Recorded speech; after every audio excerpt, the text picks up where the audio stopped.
आज हम चर्चा करने वाले हैं स्टेनो के ऊपर कि क्या है स्टेनो। कई सारे लोग ऐसे हैं जिन्हें नहीं पता कि स्टेनो क्या है, तो आज हम जानेंगे कि स्टेनो क्या है। स्टेनो जिसे हम शॉर्ट हैंड के नाम से भी जानते हैं। तो स्टेनो एक ऐसी भाषा है जिसमें हम ज़्यादा से ज़्यादा मैटर समझ रहे हैं। मैटर मतलब जैसे हाई कोर्ट में जो मैटर आते हैं ना, फाइलें आती हैं कि कौन सी चीज़ कब हुई, कैसे हुई, कितने बजे हुई, हाँ ये सारे मैटर। या हाई कोर्ट में जब वो केस लड़ा जाता है तो वो वकील होते हैं, वो काफ़ी स्पीड में बोलते हैं। अब हिंदी हम अगर लिखने बैठेंगे उसमें समय ज़्यादा लगेगा, तो इसलिए कम से कम समय में ज़्यादा से ज़्यादा चीज़ों को हम लिख पाएँ, इसलिए हम स्टेनो बनाई गई है।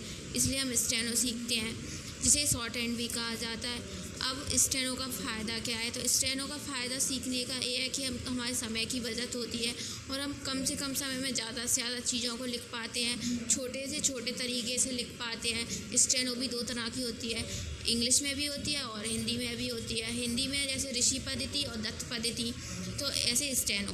बाकी इसका यूज़ कहाँ कहाँ पे होता है? तो इसका यूज़ हाई कोर्ट में स्टेनोग्राफर होता है, और ये ऐसा ही स्टेनो होता है। ऐसी और भी कई सारी फील्ड हैं जिसमें स्टेनोग्राफर होते हैं। तो यही है स्टेनो। अब बाकी स्टेनो से अगर हम स्टेनो सीखते हैं तो हमारी जॉब लगने में कंपटीशन कम होगा, क्योंकि मैथ, रीजनिंग, जीएस ये तो लगभग हर बच्चा जा रहा है। हर बच्चा मैथ, रीजनिंग, जीएस पढ़ रहा है, आ भी जाता है। लेकिन स्टेनो एक ऐसी भाषा है जो हर किसी को नहीं आ पाती, तो बच्चा वहीं रह जाता है।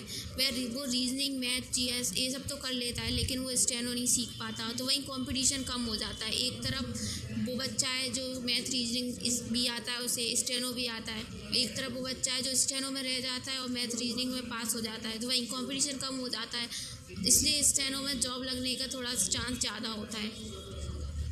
बाकी आप समझ गए होंगे कि स्टेनो क्या है। और बताएं कि किस किस को पहले से पता था कि स्टेनो क्या है।